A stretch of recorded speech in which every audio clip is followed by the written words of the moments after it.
साल बाद अल्लाह ताला मुझे औलाद की नेमत से नवाज रहे थे।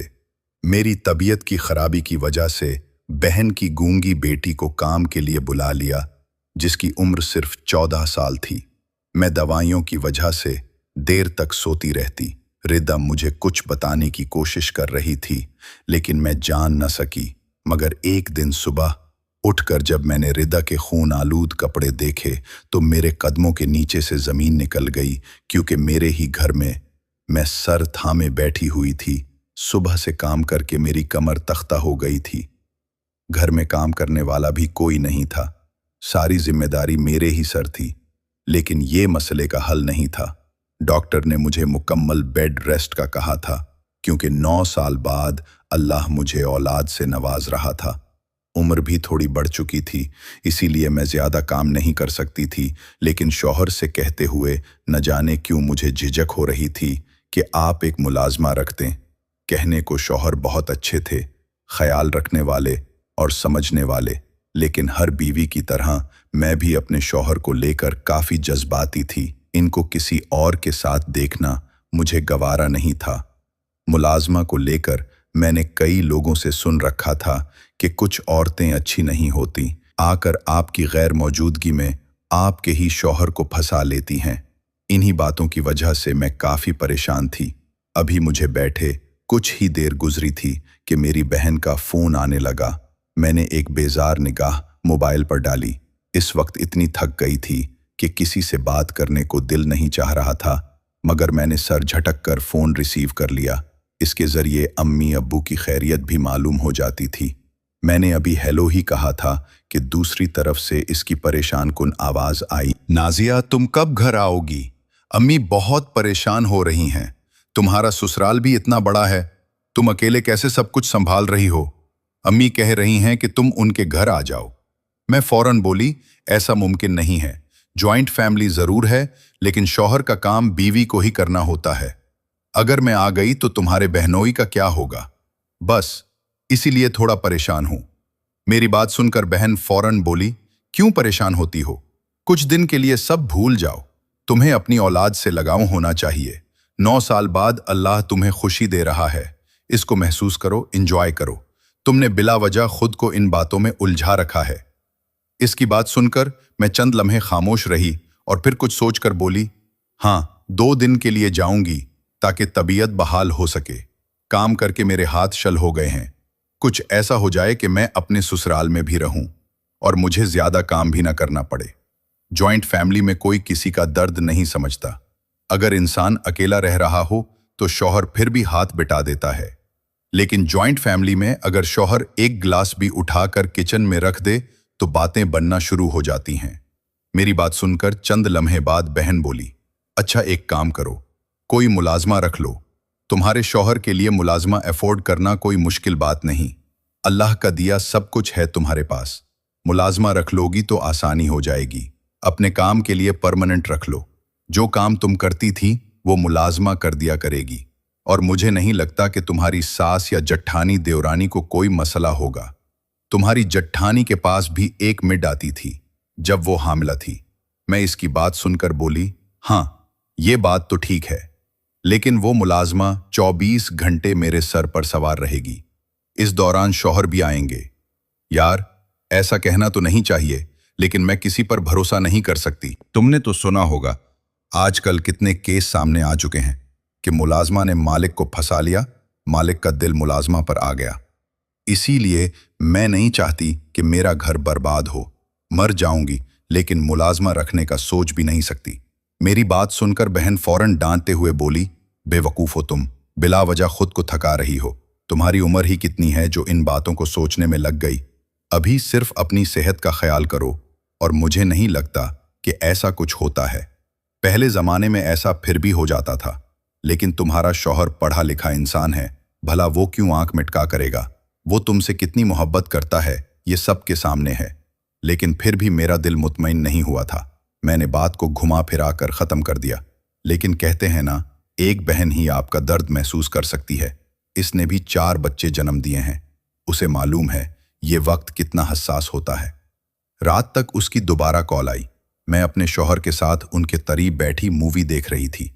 मैंने हैरान होकर मोबाइल देखा कि एक वक्त में 2 बार कॉल।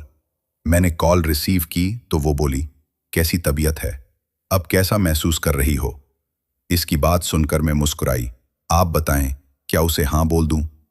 मेरी बात सुनकर मेरे शौहर चंद लम्हे खामोश रहे और फिर मुझे देखते हुए बोले, देखो, ये तुम्हारा अपना मसला है, मगर रदा काफ़ी अच्छी बच्ची है, काफ़ी घरेलू है, काम भी सारे आते हैं और सलीकामंद भी बहुत है। अम्मी को भी कोई एतराज़ नहीं होगा। और अच्छी बात है, तुम्हारी अपनी भांजी तुम्हारे करीब होगी, तुम इससे अपना दुख दर्द भी बयान कर सकती हो। इस वक्त मैं तो किसी अपने का ही सहारा चाहिए होता है। शौहर की बात सुनकर मेरा दिल थोड़ा मुतमईन हो गया। अगर इन्हें कोई एतराज़ नहीं था तो क्यों होता। मैंने फौरन ही होल्ड से मोबाइल हटाया और अपनी बहन का शुक्रिया अदा करके अपनी तरफ से रजामंदी दे दी। वो कुछ कहती उससे पहले ही मेरे शौहर बुलंद आवाज में बोले, आप परेशान नहीं होना, मैं खुद रदा को शाम में लेने के लिए आ जाऊंगा। काम से वापसी पर रदा को लेता हुआ आऊंगा। आप आएंगी फिर जाएंगी, छोटे बच्चे भी हैं। मेरे शौहर की बात सुनकर मेरी बहन फौरन बोली, अरे हाँ, मैं यही बोलने वाली थी। अभी मेरा तुम्हारी तरफ आने का कोई इरादा नहीं है और ना ही मुमकिन है। बस रदा को किसी भी तरह बिला लूं, मैं उसका सामान वगैरह बांध दूंगी। जबकि मैं जी बाजी बोलकर फोन बंद कर चुकी थी। अगली सुबह का सूरज पूरी आबोताब से रोशन हुआ। रोज मुरहा के मेरे हिस्से के काम मैंने बड़ी मुश्किल से किए। 1-2 बार मेरी देवरानी ने बड़ेपन का मुजाहिरा करके मुझे कुर्सी पर भी बिठाया, लेकिन मुझे मालूम था आज करके सारी जिंदगी नहीं गुजरनी। इसीलिए मैंने उसकी मदद लेने से गुरेज किया और खुद ही खड़ी होकर बर्तन वगैरह साफ करने लगी। अभी कुछ ही देर गुजरी थी जब घर की डोर बेल हुई। हम समझे शायद पानी वाला या कचरे वाला आया होगा, मगर घर का मरकजी दरवाज़ा खुला और कोई अंदर दाखिल हुआ, यानी कोई घर का ही फर्द था जिसके पास चाबी भी मौजूद थी। मैं किचन से बाहर आई तो मेरे चेहरे की मुस्कुराहट खुल उठी। सामने ही मेरी भांजी खड़ी हुई मुस्कुरा रही थी। फौरन ही भागकर वो मेरे करीब आई और मेरे गले से लगते हुए इशारा करके बताने लगी कि खालू वक्त से पहले ही आ गए। मैंने सामान पहले ही तैयार कर लिया था, इसीलिए मुझे मुश्किल नहीं हुई। आप कैसी हो? इसके पूछने पर मुझे बड़ा लाड आया। मैंने झुककर इसके माथे पर प्यार किया और इसे देखते हुए बोली, हाँ मेरी लाडो, मैं बिल्कुल ठीक हूँ, तुम कैसी हो? जबकि वो भी इशारे से खुश और ठीक होने का पता दे रही थी। इसी वक्त मेरे शौहर उसका सामान लिए अंदर आ गए। चेहरे पर गजबनाक तासुरात थे। वो सामान को एक तरफ फेंकते हुए काफी गुस्से में बोले, रदा अपना सामान आपको खुद लेकर आना चाहिए था, बिला वजह मुझे भी अंदर आना पड़ा। इनके इतने सख्त अंदाज पर रदा खामोशी से मेरे पीछे छप गई। उसका ये छपना मेरी समझ से बाहर था, जबकि मैं अपने शौहर को आंखों ही आंखों में खामोश रहने की ताकीद करके उसे लिए किचन में आ गई। उसने मेरी देवरानी को सलाम किया और मुझसे काम वगैरह का पूछने लगी, जबकि मैं सर नफी में हिलाते हुए बोली, क्या हो गया, आते साथ ही काम करूंगी। हाँ मुझे मालूम है तुम यहाँ पर मेरी मदद के लिए ही आई हो, लेकिन खुद को यहाँ की मुलाजमा मत समझना। मेरी भांजी हो तुम, मेरे घर की फर्द, समझ आई? जबकि वो खिलखिलाकर हंसी और अपनी अम्मी की बातें इशारों में बताने लगी कि वो भी आना चाह रही थी, मगर बाबा ने इजाज़त नहीं दी, वो शायद वीकेंड पर आएंगी। मैं दिलचस्पी से उसकी बातें सुन रही थी। मेरी देवरानी किचन से चली गई थी। मुझे मालूम था यकीनन वो मेरी सास को आगाह करने गई होगी, लेकिन मैंने ज़्यादा ध्यान नहीं दिया था। काफ़ी देर तक मैं उसके साथ बातें करती रही और उसे खाना भी खिला दिया। अब वो ज़बरदस्ती बर्तन धोने खड़ी हो गई। कहने लगी, जिस काम के लिए मैं आई हूँ वो तो कर लूँ, आप मुझे तमाम बातें समझा दें कि यहाँ किस तरह रहना है, किसके क्या काम होंगे और आपके अपने क्या काम होंगे। जबकि मैं उसे अपने कमरे में ले आई थी, मेरा दिल बहुत दुख रहा था कि मेरी भांजी मेरे पास रहने के लिए आई है और मैं उससे काम करवाऊं, लेकिन मेरी हालत ऐसी थी कि मजबूरी बन चुकी थी कि उससे काम लूं। काफ़ी देर तक हम दोनों खाला भांजी बैठकर मेरे ससुराल के बारे में ही बातें करते रहे। मैंने एक एक चीज़ उसे समझा दी और उसका कमरा भी दिखा दिया। हमारे घर में एक गेस्ट रूम भी मौजूद था जहां आने वाला मेहमान ठहरा दिया जाता था। वो मेरा मेहमान हो या देवरानी या जेठानी का, उससे कोई फर्क नहीं पड़ता था। वक्त की रफ्तार धीरे धीरे गुजर रही थी।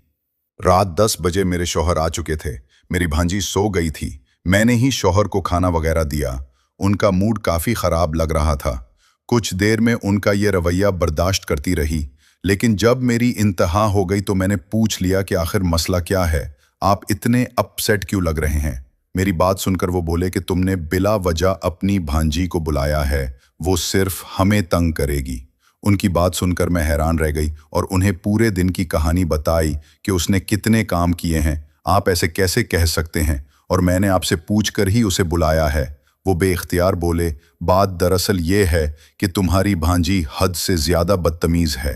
गाड़ी में ज़रा मैंने इसका हाथ क्या पकड़ लिया, बिला वजह इसने रोना शुरू कर दिया। अब ना जाने लोग क्या सोच रहे होंगे जिन्होंने ये हरकत देखी होगी। मैं हैरान रह गई। चंद लम्हे तक कुछ बोल न पाई और अपने शौहर को देखती रही। कुछ देर बाद जब मुझे होश आया तो मैं बेयकीनी से बोली, सही बताएं, रवा ने वाकई ऐसा रवैया इख्तियार किया है? जबकि वो फौरन बोले, हाँ, तो क्या मैं गलत नीयत से इसका हाथ पकड़ रहा था? मेरे लिए वो मेरी बेटियों जैसी है। मैंने रदा को हमेशा अपनी बेटी समझा है। तभी मैंने तुम्हें कहा था कि हाँ, रवा को बुला लो। उसके अलावा मैंने किसी को बुलाने की इजाज़त नहीं दी, क्योंकि मुझे अच्छा नहीं लगता कि कोई हमारे घर आकर काम करे।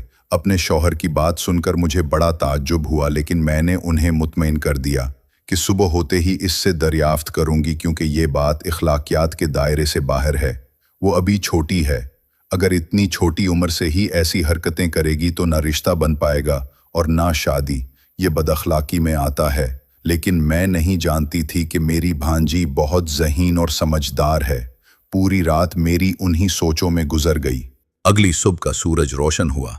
मैं जागी तो कमरे में शौहर मौजूद नहीं थे, शायद काम पर निकल गए थे।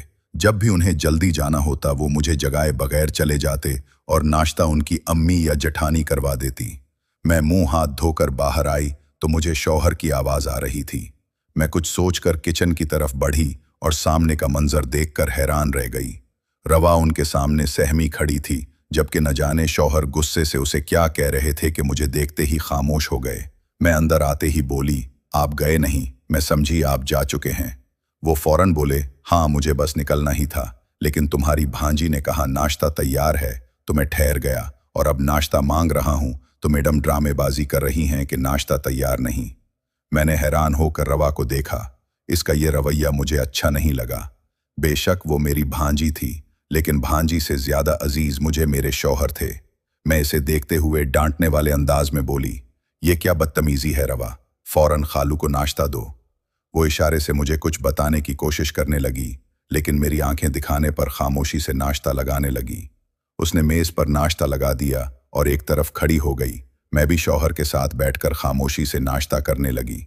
दिल में एक बार ख्याल आया कि इससे पूछ लूं कि तुमने नाश्ता किया है या नहीं, मगर मुझे इस पर इतना गुस्सा आ रहा था कि मैंने पूछने की जहमत भी न की, और यही मेरी सबसे बड़ी खता साबित हुई थी। मेरे शौहर नाश्ता वगैरह करके मेरा सर चूम कर चले गए थे। रदा पास ही खड़ी हुई थी। न जाने मुझे क्या हुआ कि अचानक ही मैंने उसका हाथ थाम कर कुर्सी पर बिठाया और आंखें दिखाते हुए बोली, देखो रदा, बेशक तुम यहाँ पर मेरे लिए आई हो, लेकिन तुम्हारे खालू तुम्हारी पहली तरजीह होना चाहिए। इनका बेहद ख्याल रखोगी। अगर तुम्हारी तरफ से मुझे कोई भी शिकायत मिली तो याद रखना, मैं तुम्हारे साथ अच्छा रवैया नहीं रखूंगी। अगर वो तुम्हारा हाथ पकड़ रहे हैं, तुमसे बात कर रहे हैं या तुम्हें किसी बात पर डांट रहे हैं तो तुम कुछ नहीं कहोगी। वो बड़े हैं, ये सब कर सकते हैं, और वो तुम्हें अपनी बेटी मानते हैं। उल्टा सीधा सोचने की ज़रूरत नहीं। और अब जाओ, ये बर्तन वॉश कर दो और खालू का एक ड्रेस भी प्रेस कर देना, ताकि कल उन्हें परेशानी ना हो। तुम यहाँ मेरी खिदमत के लिए लाई गई हो तो बेहतर है कि अपने काम से काम रखो। बिला वजह मुंह बनाना और उनसे बदतमीजी करने का हक मैं तुम्हें नहीं दूंगी। और अगर तुमसे ये काम नहीं हो रहा या तुम्हें उलझन महसूस हो रही है तो रात तक अपने घर चली जाना। ये कहते ही मैं गुस्से से उठकर अपने कमरे में आ गई। मैं जानती थी कि मैंने बहुत ज़्यादा गुस्से से बात की है। मुझे इस तरह के अल्फाज इसको नहीं बोलने चाहिए थे। वो मासी नहीं है, बल्कि मेरी भांजी है। वो मेरा ख्याल करने के लिए आई थी, लेकिन मैं क्या करती। मैं अपने शौहर को लेकर हद से ज़्यादा जज्बाती थी, उनसे बेहद मोहब्बत करती थी, और उनके खिलाफ एक लफ्ज़ भी सुनना मुझे गवारा नहीं था। अपने कमरे में आकर मैंने गहरी सांस ली और अपनी बहन को भी इसके तमाम करतूत बताए जो उसने पहले दिन ही किए थे। मेरी बहन ने मुझे खुली छूट दी थी कि अगर ये बिला वजह तुम्हें तंग करे तो 2 थप्पड़ लगा देना। माँ की तरह हो तुम उसकी, खबरदार जो तुमने जरा भी रियायत दिखाई। अपनी बहन की तरफ से भी कोई गैर बात सुनने को नहीं मिली थी, इसीलिए मैं पुरसुकून हो गई थी। नाश्ता कर चुकी थी, दवाइयाँ भी ले ली थीं, इसलिए अब आराम को तरजीह दी। बिस्तर पर लेटते ही गहरी नींद सो गई। मेरी आंख तकरीबन दोपहर 3 बजे खुली और उठते ही मुझे अपनी भांजी का ख्याल आया कि बिला वजह मैंने उसे सुबह इतना डांट दिया था। मीं हाथ धोकर बाहर आई तो वो कहीं नजर नहीं आई। किचन में भी उसका नामो निशान नहीं था। फिर मैं उसके कमरे में आ गई और जैसे ही अंदर दाखिल हुई तो देखा कि बेड के दूसरी तरफ जमीन पर बैठी बुरी तरह रो रही है। मैं फौरन उसके करीब जाकर बैठी तो वो घबराकर खड़ी हो गई। मैंने उसे अपने सीने से लगाया और सॉरी कहा कि बिला वजह गुस्से में तुम्हें इतना डांट दिया। बस तुम अपने खालों के साथ अच्छा रवैया रखो। मैंने पूछा, तुमने खाना खाया? जबकि वो सर नफी में हिलाने लगी। यानी उसने नाश्ता भी नहीं किया था, क्योंकि उसकी आदत थी कि नाश्ता के बाद शाम 5 बजे तक कुछ नहीं खाती और रात का खाना काफी देर से खाती थी। मैं उसे बाहर ले आई, जबकि वो इशारों में मुझे कुछ बताने की कोशिश कर रही थी, लेकिन फिलहाल मैंने ज्यादा ध्यान नहीं दिया। उसे रोटी बनाना आती थी, मगर मेरी हिम्मत नहीं हो रही थी, कमर में भी दर्द था। मैंने उसे देखते हुए कहा, बेटा बना लो, मैं बैठ जाऊं। उसने फौरन ही सर हाँ में हिलाया और जल्दी जल्दी मेरे लिए और अपने लिए रोटियां डालने लगी। दोपहर का सालन मेरी जठानी बनाती थी। फौरन ही मैंने 1 प्लेट सालन लिया और कमरे में आ गई। साथ साथ उसे अखलाकियात के लेक्चर भी देने लगी कि आपके खालू हूं, चाचू हूं या फूफा हूं, आप पर लाजिम है सबकी इज्जत करो। वो फिर इशारे से मुझे कुछ कहने लगी और अपने गाल की तरफ इशारा कर रही थी, लेकिन उस वक्त मुझे कुछ अच्छा नहीं लगा। खाना खाकर मैं नीम दराज हो गई, जबकि वो बर्तन समेटकर कमरे से चली गई। पूरा दिन मामूल के मुताबिक गुजर गया। रात को मेरे शौहर आए तो उनका मूड काफी अच्छा था। मैंने बताया कि मैंने रिदा को अच्छी तरह समझा दिया है, वो अब आपसे बदतमीजी नहीं करेगी। अगर आप उसका हाथ पकड़ेंगे तो उसे एतराज नहीं होगा।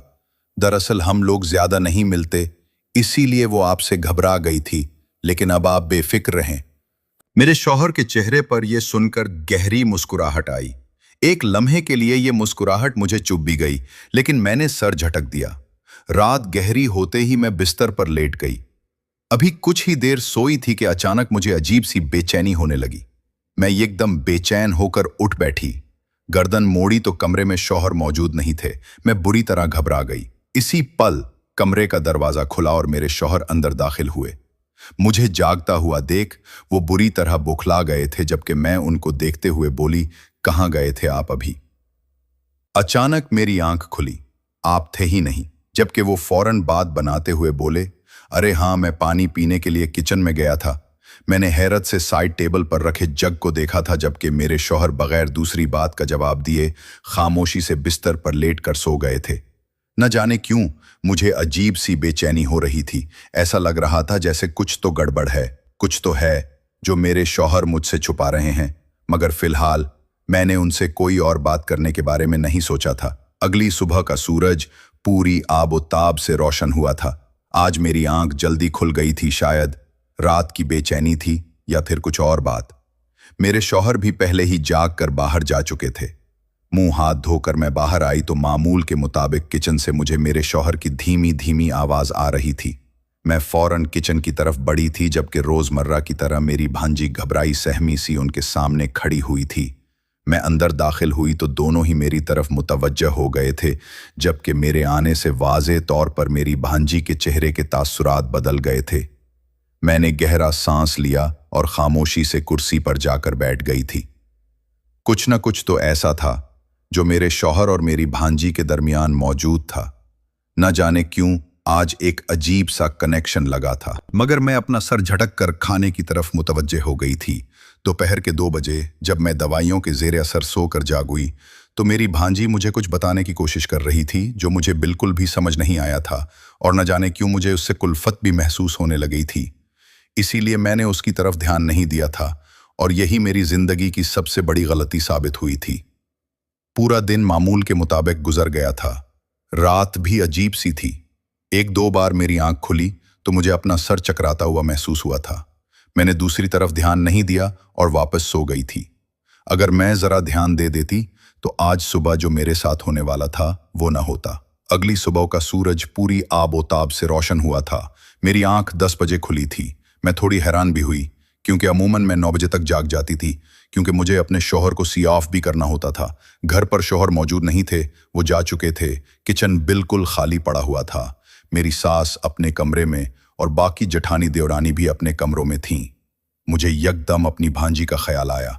10 बजे वो बर्तन धो रही होती थी, लेकिन आज वो थी ही नहीं। कहीं इसकी तबीयत तो खराब नहीं हो गई। यही ख्याल करके मैं कमरे में आई, लेकिन अगले ही लम्हे मेरे मुंह से बेसाख्ता चीख बरामद हुई। पूरा बेड खून खून हो रहा था। मैं फौरन इसकी तरफ बढ़ी। वो काफी निढाल हालत में पड़ी हुई थी। मैंने उसका चेहरा अपनी तरफ मोड़ा और उसे देखते हुए बोली, ये क्या हुआ है तुम्हें? जबकि वो इशारे से कुछ बताने लगी और फिर यकदम मेरे हाथों में बेहोश हो गई।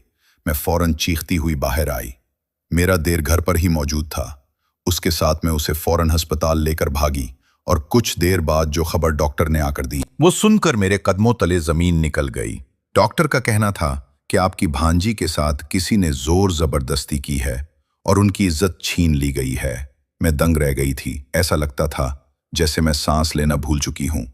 मेरे घर में यह हादसा होना कोई आम बात नहीं थी। मैं अब अपनी बहन को क्या जवाब दूंगी कि मैं उसकी बच्ची की हिफाजत नहीं कर पाई। मुझे अपना आप जमीन में धंसता हुआ महसूस हो रहा था। इसके साथ ये किया, किसने किया, मुझे ये भी मालूम नहीं था।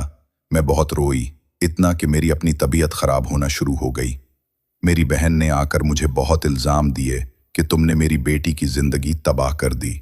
तुमने अपने घर बुलाया था तो कम से कम मेरी बच्ची की हिफाजत करती, जबकि मेरा सर इसके सामने झुक गया। मैंने अपनी भांजी से अकेले में उन तमाम बातों का तज़किरा किया और इससे पूछा कि ये तुम्हारे साथ किसने किया है, और फिर जो नाम इसने मुझे पेपर पर लिख कर दिया वो पढ़कर मेरा वजूद खत्म होता हुआ महसूस हुआ। इसके साथ जोर जबरदस्ती करने वाला कोई और नहीं बल्कि मेरा अपना शौहर था। मुझे शुरू में ही समझ जाना चाहिए था, जब मेरे शौहर ने हाथ पकड़ने पर और उसके बुरा मनाने पर मुझसे लड़ाई की थी। मैं काफी देर तक बिल्कुल सुन बैठी रही। जिस कंडीशन में मैं थी इस वक्त मेरा स्ट्रेस लेना बनता नहीं था, लेकिन हालात इतने पेचीदा हो चुके थे कि अब मजीद इस आदमी के साथ रहना मेरे बस से बाहर था। मैं अपने शौहर से बहुत प्यार करती थी, लेकिन जो हरकत उन्होंने की थी मेरा दिल टूट गया था। एक 14 साल की बच्ची जिसको अभी दुनिया की समझ भी नहीं आई थी, इसका बचपन मेरे शौहर ने छीन लिया था। मैं इसे दरिंदे के साथ रह ही नहीं सकती थी। मैंने अगले दिन ही उनसे तलाक ले ली और अपनी माँ के घर आ गई। अम्मी और बहनों को भी कोई एतराज नहीं हुआ। सब ने मेरा बहुत ख्याल रखा और ठीक 3 माह बाद अल्लाह ने मुझे बेटी से नवाजा। उस दिन मैं खूब रोई थी। बस मुझे एक ही डर था कि रब मकाफात मत करना, मेरी मासूम बच्ची को माफ कर देना। इसके बाप ने जो गुनाह किया वो इसके सर पर मेरी बच्ची के साथ ना हो। उन्होंने कस्टडी लेने की बहुत कोशिश की, लेकिन जब मैंने कोर्ट में तमाम मुद्दा बयान किया तो बेटी की कस्टडी मेरे हवाले कर दी गई। मैं अब खुश हूँ, अकेली हूँ, लेकिन मुतमईन हूँ कि मैं अपने ज़मीर पर बोझ लिए नहीं बैठी। मेरी भांजी के साथ जो हुआ मैंने उसका इंतकाम लिया है।